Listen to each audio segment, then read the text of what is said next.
Hello students, welcome to knowledge academy. Knowledge একাডেমিতে তোমাদের প্রত্যেকে স্বাগত জানাই। আমি সোমনাথ। আর আজকে যে ক্লাসটা তোমাদের বলতে চলেছি সেটা হলো রেডিও অ্যাক্টিভিটি। এই রেডিও অ্যাক্টিভিটি চ্যাপ্টারটি খুবই গুরুত্বপূর্ণ। এখান থেকে ডব্লিউবিসিএস প্রিলিমসে এবং অন্যান্য পরীক্ষা একটা থেকে দুটো প্রশ্ন আসে, মূলত একটা থেকে দুটো অঙ্ক আসে এবং কিছু কিছু গুরুত্বপূর্ণ এক্সাম্পলস এবং উদাহরণ এখানে আসে। তো রেডিও অ্যাক্টিভিটি কাকে বলা হয়? এটা একটা প্রসেস, যে প্রসেসের মাধ্যমে কোনো তেজস্ক্রিয় পদার্থের পরমাণুর নিউক্লিয়াস ভেঙে সেখান থেকে কিছু পার্টিকেল নির্গত হয়। সেই প্রসেসটাকে আমরা বলবো রেডিও অ্যাক্টিভিটি। এটা মূলত আনস্টেবিলিটি বা নিউক্লিয়াসের আনস্টেবিলিটির জন্য মূলত এটা হয় এবং এটা একটা স্বতঃস্ফূর্ত ঘটনা, যেখানে এক্সটার্নাল যে ফ্যাক্টরগুলো আছে যেমন টেম্পারেচার, প্রেসার ইত্যাদির দ্বারা কিন্তু এটা অ্যাফেক্টেড হয় না। এটা আবিষ্কার করেছিল হেনরি বেকারেল।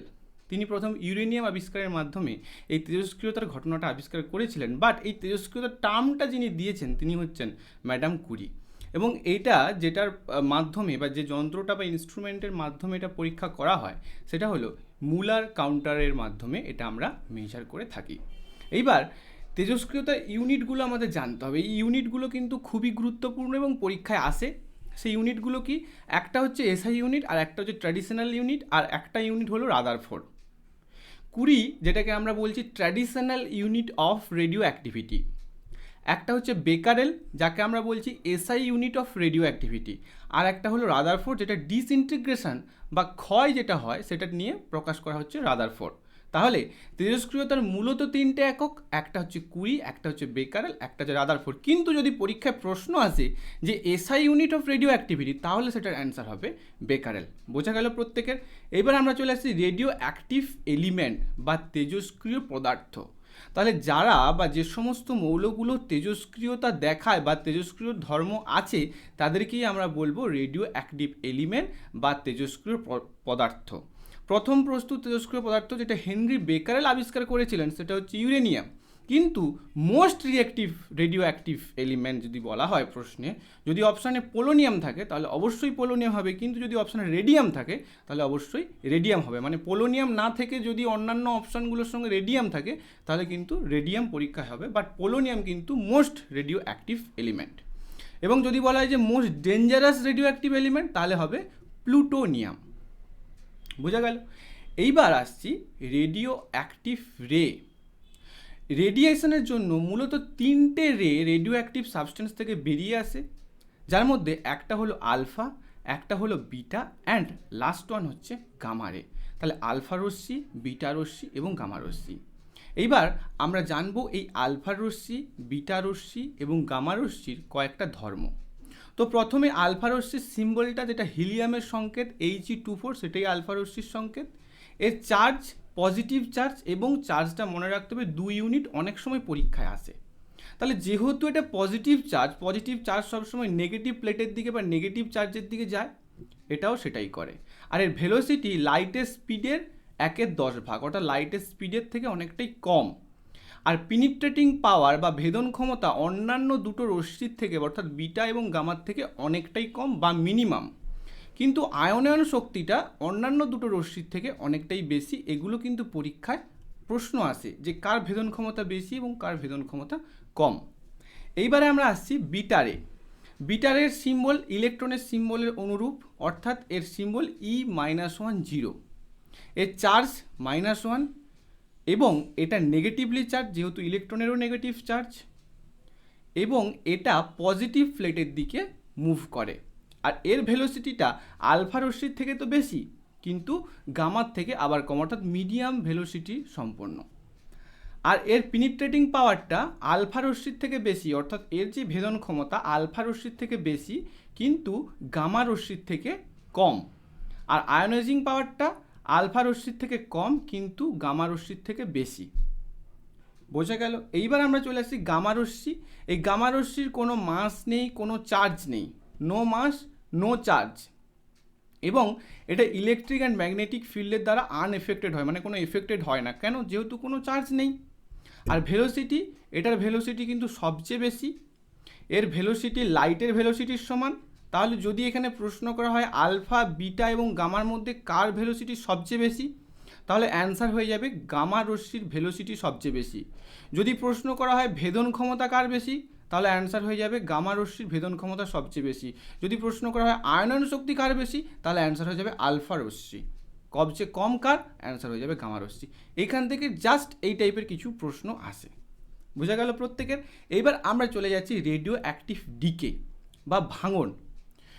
মূলত এই যে রেডিয়েশন হচ্ছে, অর্থাৎ রেডিও অ্যাক্টিভ পদার্থের রেডিয়েশন হচ্ছে স্পন্টেনিয়াস বা বারবার রেডিয়েশন হচ্ছে, তার ফলে এই রেডিও অ্যাক্টিভ যে পদার্থগুলো আছে তাদের ভাঙন হচ্ছে, তারা কমে যাচ্ছে।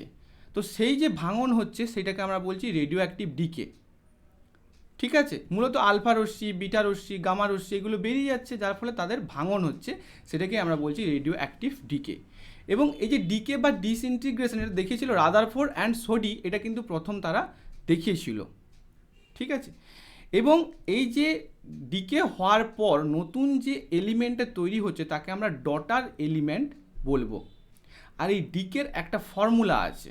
ডিকের ফর্মুলাটা কি না, ফর্মুলা বলছে যে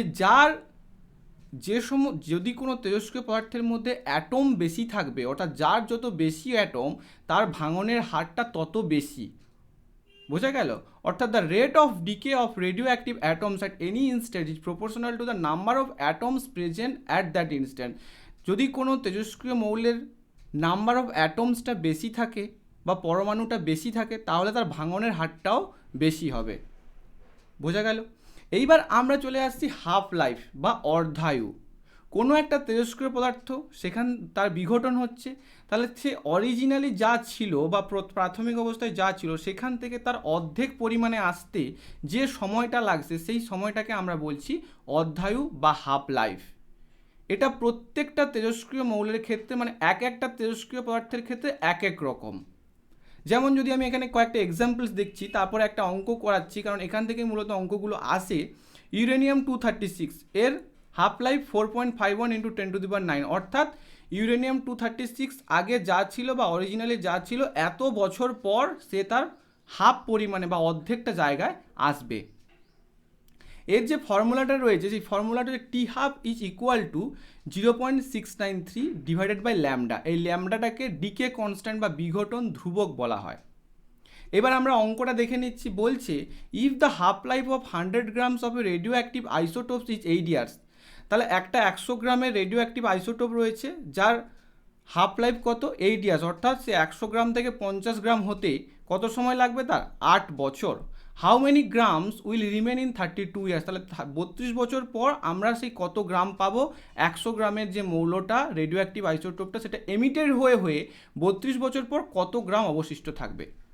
তাহলে যদি আমি অঙ্কটা দেখি, তোমরা দেখতে পাবে, প্রথমেই দেখতে পাবো যে 100 গ্রাম থেকে 8 বছর পর কত গ্রাম হবে, 50 গ্রাম, কারণ হাফ লাইফের পর সেটা অর্ধেক হয়ে যাবে। আবার 50 থেকে সেকেন্ড হাফ লাইফে 25 গ্রাম, তার মানে 100 থেকে 25 পর্যন্ত আসতে দুটো হাফ লাইফ, তার মানে 8 + 8 = 16 বছর। নেক্সট 25 থেকে 12.5 গ্রাম আসতে থার্ড হাফ লাইফ, মানে 3টে হাফ লাইফ, মানে 8 × 3 = 24 বছর। তাহলে 8 × 4 = 32, মানে 32 ইয়ার্স পর 12.5 হাফ করলে 6.25 গ্রাম। তার মানে আমরা এখান থেকে দেখলাম যে 32 বছর পর সেখানে 6.25 গ্রাম 100 গ্রামের যে রেডিও অ্যাক্টিভ আইসোটোপটা ছিল সেটা অবশিষ্ট থাকবে। বোঝা গেল প্রত্যেকের? এইবার আলাদা যে রেডিয়াম বা অ্যাক্টিনিয়ামের যে হাফ লাইফগুলো আছে তোমরা দেখে নেবে, এগুলো অনেক সময় পরীক্ষায় আসে। এইবার কোনো একটা নিউক্লিয়াস থেকে যখন আলফা, বিটা এবং গামা ডিকে হয়, পরবর্তী যে মৌলটা আমরা পাই তার মাস এবং অ্যাটমিক নাম্বারের মধ্যে কি ডিফারেন্স হয় সেটা একটু দেখে নেব। প্রথমে আমরা দেখছি আলফা ডিকে। কোনো একটা পরমাণু থেকে আলফা কণা যদি বেরিয়ে যায়, আলফা কণার সংকেত আমরা জানি যে He2+4। তাহলে যদি আলফা কণা বেরিয়ে যায় তাহলে তার যে মাস নাম্বার, অর্থাৎ এই যে ওপরে যে নাম্বারটা থাকে এ দিয়ে যেটা ডিনোট করা হচ্ছে এটাকে বলা হয় মাস নাম্বার, আর নিচে যেটা ডিনোট করা হচ্ছে জেড দিয়ে সেটাকে আমরা বলছি অ্যাটমিক নাম্বার। তাহলে এই মাস নাম্বার যখন আলফা কণা বেরিয়ে যাবে তখন কত ডিফারেন্স হবে, 4 কমবে, আগে যা ছিল তার থেকে 4 কমবে। এবং এই যে অ্যাটমিক নাম্বার অর্থাৎ নিচে যেটা ছিল সেটা কিন্তু 2 কমবে। কেন? কারণ আলফা কণার যে সংকেত আমরা পড়েছি সেটা হচ্ছে He2+4 বা He2+4। বোঝা গেল? এক্সাম্পল আমরা দেখতে পাচ্ছি U9238, এটা একটা আইসোটোপ। এই আইসোটোপ থেকে আলফা কণা বেরিয়ে যাওয়ার ফলে নতুন একটা মৌল থোরিয়াম প্রস্তুত হয়েছে যার 90 234। অর্থাৎ 90-234 থোরিয়ামের সঙ্গে যদি আলফা কণা মানে He2 4 আমি যোগ করি তাহলে আমি পাবো U92 বা ইউরেনিয়াম 92-238। এইবার আমরা দেখব বিটা ডিকে, অর্থাৎ একটা তেজস্ক্রিয় মৌলের পরমাণু থেকে যদি বিটা ডিকে হয়, বিটা যদি বেরিয়ে যায় তাহলে তার কী ডিফারেন্স থাকবে। আমরা বিটার ক্ষেত্রে দেখেছি যে E-10 অর্থাৎ মাস নাম্বার 0 ছিল, তাহলে মাস নাম্বারের কোনো ডিফারেন্স হবে না, শুধুমাত্র অ্যাটমিক নাম্বারটা 1 বাড়বে। তাহলে বিটা কণা বেরিয়ে যাওয়া মানে অ্যাটমিক নাম্বার 1 বাড়বে, অর্থাৎ XZA থেকে YZ+1A হবে। বোঝা গেল? আর যদি গামা ডিকে হয়, যেহেতু গামার কোনো চার্জ নেই, গামার কোনো মাস নেই, চার্জ নেই মূলত, সেক্ষেত্রে গামা কণা বেরিয়ে গেলে কোনো রকম কোনো চেঞ্জ হবে না। প্রত্যেকের বোঝা গেল। এইবার আমরা দেখছি যে রেডিও অ্যাক্টিভ যে আইসোটোপসগুলো আছে, এই আইসোটোপসগুলো কিন্তু অনেক রকম কাজে আমরা ব্যবহার করে থাকি। সেই ব্যবহারগুলো পরীক্ষায় বারংবার বিভিন্ন পরীক্ষায় প্রত্যেকটা পরীক্ষায় প্রায় কম বেশি এসে থাকে, এইগুলো আমাদের জানতে হবে। যেমন এখানে আমরা দেখতে পাচ্ছি যে কোবাল্ট-60 মূলত ক্যান্সার প্রিভেন্ট করার জন্য ইউজ করা হয়, আয়োডিন-131 ব্রেন টিউমার লোকেট করার জন্য, মনিটর করার জন্য, এবং মূলত থাইরয়েড অ্যাক্টিভিটির জন্য ইউজ করা হয় আয়োডিন-131। কার্বন-14 মূলত ইউজ করা হয় গার্ড বা অ্যানিমিয়ার ক্ষেত্রে, স্টাডি মেটাবলিজম চেঞ্জেস ক্ষেত্রে ইউজ করা হয়। এইগুলো আমরা কিন্তু দেখতে পাচ্ছি। এছাড়াও আর্সেনিক-74 টিউমার আছে নাকি কোথাও, সেই টিউমারের প্রেজেন্স চেক করার জন্য আর্সেনিক-74 ইউজ করি।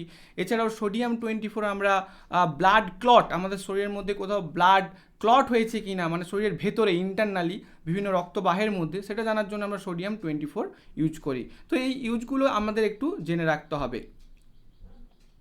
এইবার আমরা আসছি নিউক্লিয়ার ফোর্স, অর্থাৎ স্ট্রংগেস্ট ফোর্স ইন নেচার, যেটাকে আমরা বলছি সেই নিউক্লিয়ার ফোর্স। এই নিউক্লিয়ার ফোর্স কি, যখন একটা পরমাণুর মধ্যে নিউট্রন এবং প্রোটনের মধ্যে একটা ফোর্স কাজ করছে, সে যার জন্য পরমাণু কেন্দ্রে নিউট্রন এবং প্রোটনটা আটকে আছে, সেই যে ফোর্স, সেই ফোর্সটাকে আমরা বলছি মূলত নিউক্লিয়ার ফোর্স। এটা ইন্ডিপেন্ডেন্ট অফ চার্জ এবং very short range attractive force, খুব কম রেঞ্জে কাজ করে, এবং এটা হচ্ছে স্ট্রংগেস্ট ফোর্স, সবচেয়ে শক্তিশালী ফোর্স ইন নেচার। নেক্সট আমরা যে দুটো লাস্টে যে দুটো জিনিস আসবো, যেটা বারংবার পরীক্ষা আসে, একটা হচ্ছে নিউক্লিয়ার ফিশন অ্যান্ড একটা হচ্ছে নিউক্লিয়ার ফিউশন, অর্থাৎ পরমাণুর বিভাজন এবং পরমাণুর সংযোজন। পরমাণুর বিভাজন কথাটা অর্থ দিয়ে আমরা বুঝতে পারছি, যখন একটা বড় নিউক্লিয়াস ছোট ছোট নিউক্লিয়াসে ভেঙে যাবে। কোনো একটা বড় নিউক্লিয়াসকে যখন একটা নিউট্রন বা কোনো কিছু দিয়ে ধাক্কা করার ফলে, বা সেটা ছোট ছোট নিউক্লিয়াসে ভেঙে যাবে বা ছোট ছোট নিউক্লিয়াইতে ভেঙে যাবে, তখন সেই যে বিক্রিয়াটা হবে, সেই যে ফেনোমেননটা হবে, সেটাকে আমরা বলবো নিউক্লিয়ার ফিশন বা পরমাণুর বিভাজন। এটা ডিসকভার করেছিল অটো হান অ্যান্ড ফ্রিজ, এটা ডিসকভার করেছিল। অর্থাৎ আমরা একটা এক্সাম্পল দেখলে এটা বুঝে নেব। যেমন ধরো U92-235, এটা N01 একটা নিউট্রন দিয়ে আঘাত করার ফলে 236 U92 হয়েছে, এবং এটা ভেঙে গিয়ে কী হচ্ছে 144 BA56 and KR3690 plus 2N01। তুমি যদি ওপরে মাস নাম্বারগুলোকে প্লাস করো তাহলে দেখবে 236 হচ্ছে, এবং নিচের অ্যাটমিক নাম্বারগুলোকে যদি যুক্ত করো তাহলে দেখবে U92 হচ্ছে। অর্থাৎ মাস এবং অ্যাটমিক নাম্বার সমান থাকছে, শুধুমাত্র কি হচ্ছে ছোট ছোট নিউক্লিয়াইতে বড় নিউক্লিয়াসটা ভেঙে যাচ্ছে।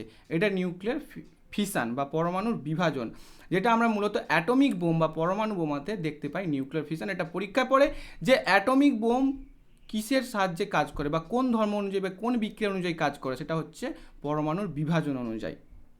বিসিএসেও কিন্তু এই প্রশ্নটা এসেছে। এবার আমরা জানবো যে নিউক্লিয়ার ফিউজ হওয়া মানে পরমাণুর সংযোজন হওয়া। যখন ছোট ছোট অনেকগুলো নিউক্লিয়াস কী হবে, যুক্ত একটা হেভিয়ার নিউক্লিয়াস গঠন করবে বা একটা বড় নিউক্লিয়াস গঠন করবে, এবং প্রচুর পরিমাণে এনার্জি নির্গত হবে বা প্রচুর পরিমাণে শক্তি নির্গত হবে, তখন সেই বিক্রিয়াটাকে আমরা বলছি নিউক্লিয়ার ফিউশন বা পরমাণুর সংযোজন। এখানে আমরা দেখতে পাচ্ছি যে ছোট ছোট অনেকগুলো নিউক্লিয়াস যুক্ত একটা বড় নিউক্লিয়াস গঠন করছে, এবং সেখানে 25 মেগা ইলেকট্রন ভোল্ট এনার্জি নির্গত হচ্ছে। যখন আমরা সূর্য বা অন্যান্য নক্ষত্রদের যে বিপুল পরিমাণ শক্তি, সেই বিপুল পরিমাণ শক্তির মূলত উৎস হচ্ছে কিন্তু এই নিউক্লিয়ার ফিউশন। এছাড়াও হাইড্রোজেন বোমেরও কিন্তু যে বিক্রিয়ার ফলে ঘটে, সেটাও কিন্তু হচ্ছে নিউক্লিয়ার ফিউশন। তো এই ছিল আজকের ক্লাস। এখানে তোমরা প্রত্যেকটা জিনিসই বুঝতে পেরেছো। তোমরা এখানে দেখেছো যে এফেক্ট অফ এমিশন নিউক্লিয়াস, এটা পরীক্ষায় আসে যে যখন আলফা কণা বেরিয়ে যাচ্ছে, যখন বিটা কণা বেরিয়ে যাচ্ছে, যখন গামা কণা বেরিয়ে যাচ্ছে, তার ফলে একটা তেজস্ক্রিয় মৌলের নিউক্লিয়াসে কী প্রভাব পড়ছে, সেখানে মাস নাম্বার কমছে নাকি অ্যাটমিক নাম্বার কমছে, বা কমলেও কোনটা কত করে কমছে। তাছাড়াও তোমরা জানলে হাফ লাইফ, অর্থাৎ একটা পরমাণু আগে কীরকম ছিল তার নিউক্লিয়াস, সেটা ভেঙে যে সময় পুরো হাফ হয়ে গেল, সেই যে সময়টা, সেই সময়টাকে আমরা বলছি হাফ লাইফ। সেখানে একটা অঙ্ক দেখলাম, সেই অঙ্কটা তোমরা রিভিশন দেবে। এছাড়াও আমরা দেখলাম যে রেডিও অ্যাক্টিভ ডিকেটা কী, যে ডিকের ফলে কি হচ্ছে, বিঘটন হয়ে যাচ্ছে, ভেঙে যাচ্ছে, এবং রেডিয়েশানে মূলত 3টে রে বেরিয়ে আসছে, একটা আলফা, একটা বিটা, একটা গামা। তাদের ভেদন ক্ষমতা কার বেশি? ভেদন ক্ষমতার দিক দিয়ে যদি আমি দেখি, তাহলে গামা কণার ভেদন ক্ষমতা সবচেয়ে বেশি। এখানে ছবিতেও তোমরা দেখতে পাচ্ছ যে গামা কণা ভেদন করে লেড, ওয়াল, অ্যালুমিনিয়াম, টিস্যু সবাইকে ভেদ করে চলে যাচ্ছে। বিটা কণা হয়তো 2টো ভেদ করতে পারছে, কিন্তু আলফা কণা হয়তো একটা ভেদ করতে পারছে। তো ভেদন ক্ষমতার দিক দিয়ে গামা কণার ভেদন ক্ষমতা সবচেয়ে বেশি। ঠিক আছে, তো এইবার আমরা এখান থেকে কয়েকটা এমসিকিউ দেখে নেব। এমসিকিউ বলছে how many charge alpha rays consist of, কতটা চার্জ আছে। প্রথমে হচ্ছে 2 unit positive charge, unit negative charge, unit positive charge, none. তাহলে দেখো, যদি এখানে প্রশ্ন পড়তো যে positive charge, negative charge, none বা আলাদা কিছু অপশান, তাহলে আমরা পজিটিভ চার্জ দিতাম।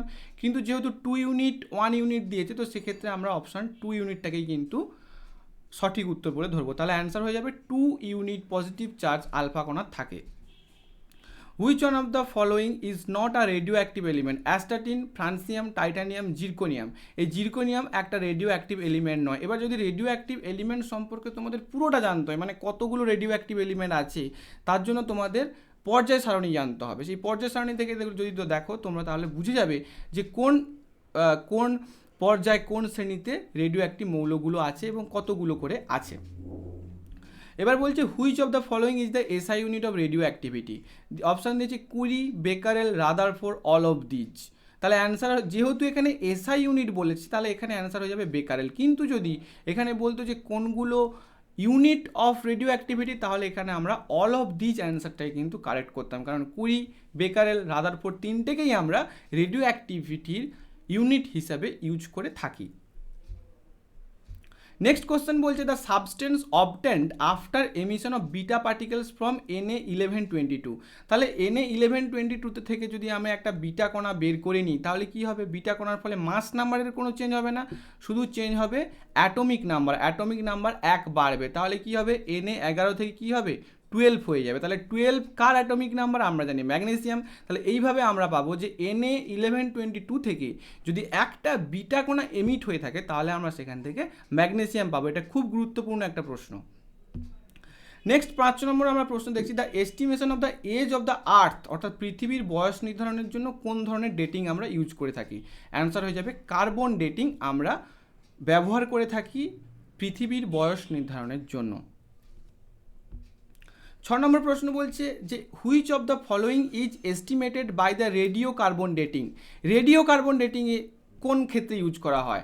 মানুষের বয়স নির্ধারণের জন্য, কোনো জীবাশ্মের বয়স নির্ধারণের জন্য, বা মানুষের শরীরে কোনো রোগ নির্ণয়ের জন্য, বা কোনো মেটালের পিউরিটি নির্ধারণের জন্য? অবশ্যই এখানে অ্যান্সার হয়ে যাবে ফসিলসের এজ, অর্থাৎ কোনো জীবাশ্মের বয়স নির্ধারণের জন্য আমরা এটা ব্যবহার করে থাকি রেডিও কার্বন ডেটিং। তো এই ছিল আজকের ক্লাস। সবাই খুব ভালো থেকো। After all, thanks for watching.